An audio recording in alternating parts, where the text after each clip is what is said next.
Primeira pergunta, então, é como que a automação de processos está impactando nos negócios do dia a dia dos colaboradores, que era até a pauta que me foi passada, né? Legal. Como é que está esse processo? Bom, existem dois momentos aqui, né, Carlos? O primeiro momento, os profissionais eles ficam um pouco assustados, porque quando você fala de automação, de RPA, Robotic Process Automation, a primeira coisa que as pessoas pensam, poxa, eu vou perder aqui meu emprego, né? Então você tem esse primeiro impacto que ele é um pouco negativo. Do ponto de vista das pessoas olhando a tecnologia não como uma aliada, mas como um concorrente aqui no seu dia a dia. Só que, em paralelo a isso, a gente tem que fazer um trabalho muito grande de conscientização que isso não vem para substituir as pessoas. É para tirar os processos, para tirar da mão das pessoas o que é repetitivo, que tem grande volume e não agrega valor.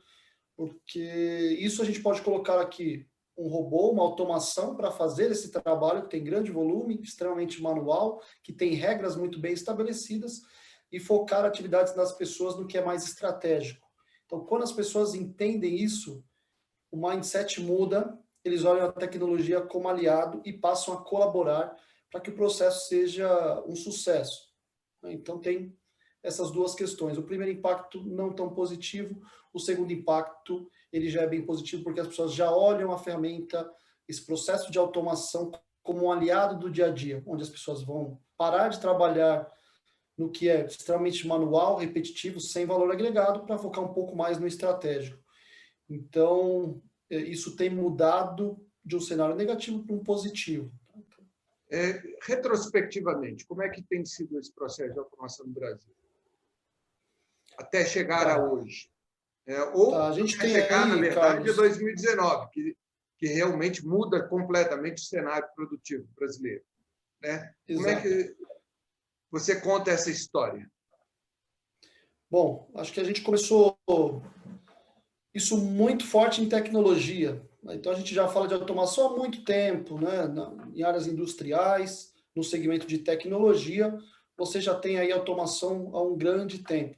Obviamente, isso começou de uma forma mais tímida, você começou a fazer automação aqui de processos de testes de softwares que são desenvolvidos, você começou aqui a fazer automação de chamados de tecnologia, ferramentas, linkando isso. Na indústria, fazendo aqui questões que eram muito manuais, trazendo robôs, colocando ali inteligência artificial, isso foi evoluindo até que isso chegou aos escritórios com basicamente o que está impulsionando muito nesse momento é o RPA, o Robotic Process Automation, que ele tirou uma complexidade muito grande, porque antes para você fazer processos de automação, você precisava envolver aqui um parceiro, precisava envolver a tecnologia, a área de tecnologia das empresas, que você precisava fazer desenvolvimento e conexões aqui entre sistemas, interfaces, APIs, etc. Agora, com esse advento do RPA, você tem uma ferramenta que ela é não invasiva, você consegue fazer projetos sem precisar de TI, porque basicamente, muitas coisas você precisa de um usuário e senha para logar no sistema e parametrizar o robô para que ele faça algumas atividades, né? Então, isso vem caminhando muito bem. E aí, isso se popularizou, a gente vem pulverizando isso em áreas de backups, como faturamento, RH, setores administrativos, contas a pagar, a receber, com muitas coisas que são do dia a dia das pessoas. Por exemplo, você emitir um boleto, né? Você pesquisar uma base, fazer emissão de boletos, isso a gente já tem alguns tipos de automação, mas muitas empresas pequenas faziam isso de forma manual. E agora, com o RPA muito mais acessível e cada vez mais acessível às pequenas e médias empresas, você consegue automatizar esse processo muito rapidamente, fazer envio de e-mails automáticos, sem precisar de ferramentas super avançadas. Um robozinho que você configura em 30 minutos, aí você já consegue fazer coisas desse tipo de uma forma bem tranquila. Entrar em site de bancos, puxar base de dados, passar para um outro sistema. Então, a gente tem muitas áreas que se beneficiam dessa, vou chamar aqui de popularização da automação. É muito comum hoje você ver processos, principalmente processos simples de... Acabou minha bateria aqui, deixa eu colocar, senão vai fechar aqui no notebook. Então, é muito comum você ver processos hoje simples, que você precisa puxar informação de um sistema para cadastrar em outro, fazer isso com robôs. Por exemplo, um exemplo que a gente usa bastante aqui, né, no nosso trabalho de educação, mostrar aos nossos clientes o que é possível a automação fazer, é um exemplo de um cadastro do plano de saúde das pessoas. Então, quando você vem, você faz toda a contratação, admissão de um profissional, você busca ali todos os dados, você tem que entrar no site da operadora, nos sistemas da operadora para fazer esse cadastro. Com um robô parametrizado, você já busca isso direto da base da empresa, esse robô lê as informações da base e cadastra automaticamente no site ou sistema da operadora, sem nenhuma intervenção manual. E isso, além do ganho de velocidade, você traz todo um ganho de confiabilidade, que as informações não estarão inseridas de forma incorreta. Então, tem muitos ganhos aí, Carlos. A gente começou de uma forma tímida no Brasil, um resumão, né? Começamos de uma forma tímida no Brasil, avançamos nas plantas aí de grande porte, na área de tecnologia, e agora a gente está pulverizando isso aí dentro dos escritórios, primeiro das grandes empresas, agora das pequenas e médias, você já consegue ver, porque a tecnologia tem ficado bastante acessível nos últimos anos. Alguns setores se destacam nesse processo hoje? Bom, o setor de bancos sempre é uma vanguarda, né? Se você pega o setor de bancos, ele sempre está à frente no quesito automação, tecnologias de vanguarda. Então, esse é um setor que você vê muito maduro. Praticamente aí todas as instituições financeiras já usam esse tipo de automação, seja da automação mais parruda, mais complexa, onde você tem que fazer interconexão com vários sistemas para que eles conversarem, até questões muito simples do dia a dia, como o RPA. Então, o setor bancário, ele é um early adopter, né, de novas tecnologias. Isso tem caminhado muito bem no segmento financeiro, principalmente bancos. O que mudou com a pandemia no cenário? Que mudanças mais significativas ocorreram nesse momento? O que a gente pode notar aqui, Carlos, é que nos ajudou a acelerar o processo de digitalização. Então, todo mundo aqui teve que repensar uma forma diferente de fazer as coisas. Então, muito daquilo que a gente fazia em planilhas de Excel, a gente tinha um processo aqui mais manual, muito baseado em papel, assinaturas, etc. Isso, do dia para a noite, a gente teve que mudar nosso mindset e acelerar o nosso processo de digitalização / automação. Então, a gente teve que se reinventar. E isso foi, assim, um impulsionador para que a gente pudesse aí acelerar o processo de digitalização e também de automação de diversos processos. A gente teve que repensar como fazer. E nesse momento de repensar, a gente olhou e falou, poxa, eu não tenho mais aqui disponível em todas as residências uma impressora, onde eu posso imprimir um papel, assinar, onde eu tenho toda uma estrutura corporativa para apoiar o trabalho das pessoas, eu tenho que fazer isso de uma forma simplificada. E nada melhor do que você digitalizar, fazer automação de processos para que isso flua de uma forma mais simples e rápida. Então, isso ajudou demais. E o processo da pandemia teve esse impulso aí para todas as empresas. E que tipo de exemplo que se daria sobre uma empresa que tomou uma iniciativa rápida, mesmo sem citar a empresa, ou citando, se for o caso, se o case tiver autorização, claro, né, possibilidade, de resposta rápida para a adoção de um processo de automação? Tá bom. Temos um cliente nosso, ele é do segmento bancário, e nós trabalhamos com eles fazendo uma prestação de serviço na parte de adquirência de cartões de crédito. E é um banco, tem muitos anos, ele é conhecido no mercado por ser um banco sólido e conservador ao mesmo tempo. Então, nós tínhamos exatamente esse processo de fazer abordagem nos nossos clientes, ir até a residência do cliente e fazer a coleta de assinaturas, preencher diversos documentos que eram necessários. Isso só podia ser feito em papel. Nós já tínhamos proposto fazer a digitalização desse processo, porque o que acontecia? Nós tínhamos que ir à casa do nosso cliente, ou no escritório, colher a assinatura. O cliente do banco, no caso, né? O cliente do banco, que nós acabamos fazendo a venda para esses clientes finais do banco, né? Somos um terceiro aqui do banco, intermediários.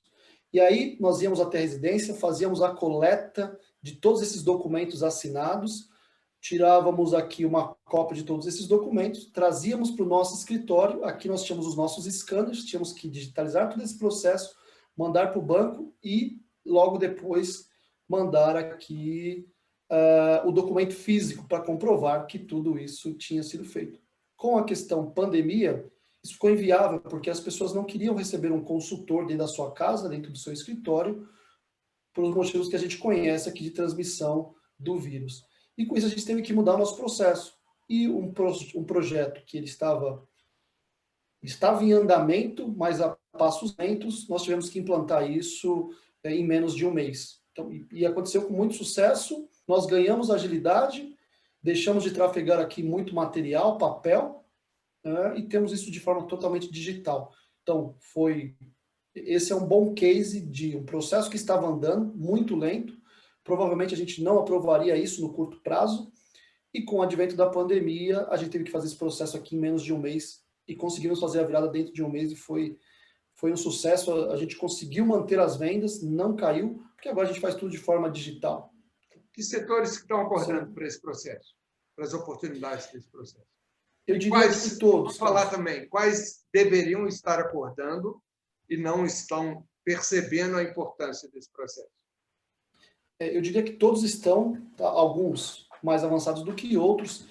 Eu diria que o setor, na minha visão, que está um pouco atrasado com relação a isso, que eu vejo, é o varejo. O varejo ele tem uma característica de adotar tecnologias um pouco mais devagar do que outros setores, mas você vê aqui, isso está andando muito bem na indústria, isso está andando muito bem no segmento financeiro, saúde está andando também super bem, mas no segmento de varejo a gente tem um pouco mais de dificuldade. E é um segmento que ele é um candidato muito forte, porque ele tem um alto volume, tem processos muito manuais, muito papel ainda, é muita questão de você fazer aqui ajustes de sistemas, estoque, etc., como é que está o PDV, como é que está a gôndola, então isso você tem um bom espaço para fazer isso. Mas ainda a gente sente que a receptividade não é tão grande como outros setores. A atratividade, eles não conseguem, isso não está na pauta, não está na prioridade número 1 ainda dos executivos. É possível identificar alguma razão para isso? É um conceito do segmento? É por causa do porte? Porque eu imagino que as grandes corporações elas estão atentas. Por que eu acho, Carlos, que eles não fizeram uma adoção como outros segmentos? Porque foi um segmento que não sentiu impacto com a pandemia. Eles continuaram vendendo muito. Então, inclusive, muitos até aumentaram o seu faturamento. Então, como eles estão vendendo bem, não é uma dor imediata do negócio. Então, isso fica para um segundo momento. Então, esclarece para mim, quais seriam esses segmentos? Segmentos de alimento, bens de consumo e varejo em geral, os grandes supermercadistas, os pequenos supermercadistas, né, do varejo em geral, eles estão vendendo muito bem. Então, a gente sentiu aqui um pouco impacto nesse setor, e eu entendo que por esse motivo não está afetando as finanças, eles não adotaram massivamente tão rapidamente como os demais. Então, eu acho que esse é um ponto que me leva a crer que, o PDV tem muita pessoa aqui no PDV, a gente está tendo bastante rotatividade, a receita só está subindo, então eu não vou mexer agora, fazer algum projeto que pode ter aqui algum impacto, ou vai tirar a minha atenção, porque a atenção do varejista sempre é no PDV. Né? O carro-chefe, os olhos estão sempre no PDV. Como o PDV está indo muito bem, isso não está na pauta, na prioridade dos grandes varejistas, aí, principalmente no segmento alimentício.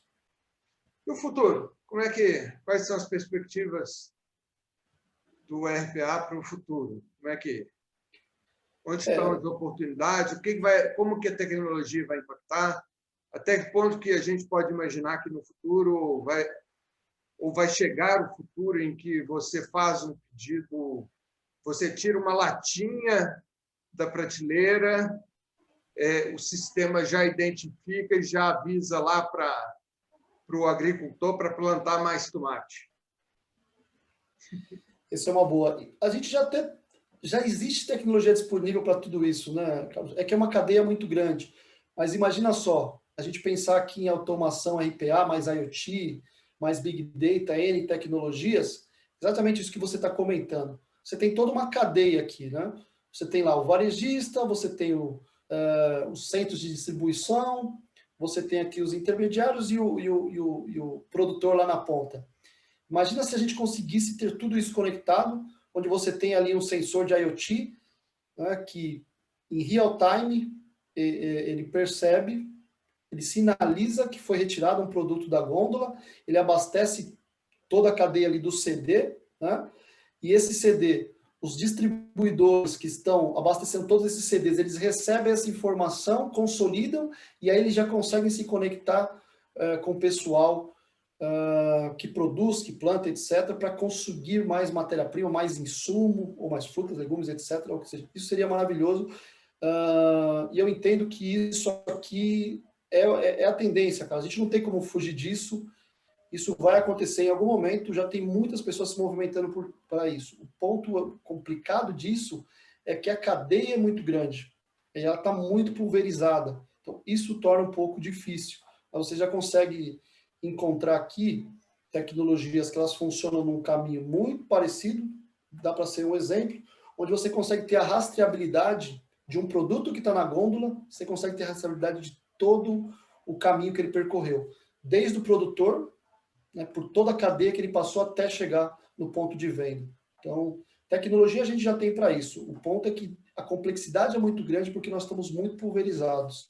Mas a tendência é essa, a gente certamente vai chegar lá. A gente já tem aí tecnologias, tem uma loja modelo aqui, que foi aberta recentemente de uma grande aí norte-americana, no Itaim Paulista, onde você vai lá, você retira o produto da gôndola, ela faz ali uma composição de tudo que você recolheu ao longo do caminho, chega no final, você paga aquilo, sem precisar passar pelo checkout, ele já debita da sua conta que você tem no aplicativo desse mesmo fabricante.